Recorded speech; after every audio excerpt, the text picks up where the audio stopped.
activities that Empower and Need have combined together that will allow the students to get that hands-on and that real-life application experience so they can get a better understanding. I'm trying to make productive members of society, and this is it, right here.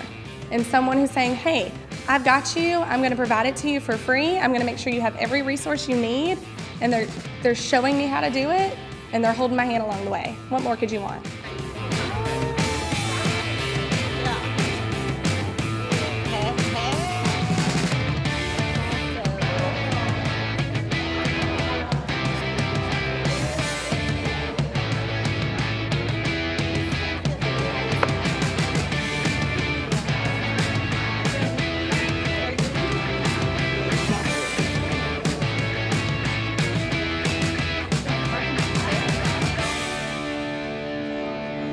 Once again, I say free materials that have been given to me that I can utilize in my classroom.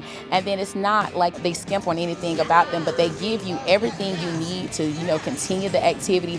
They give you the teacher guides, they give you the student guides. And so everything has been presented to you for you to use as a teacher. So there's like no excuse for saying, hey, I can't do this, because you have the materials there before you. I'm most excited about having the supplies provided from the Empower conference. And it's providing me with different engaging activities that I'm going to bring back and put it in the students' hands. They're going to love this.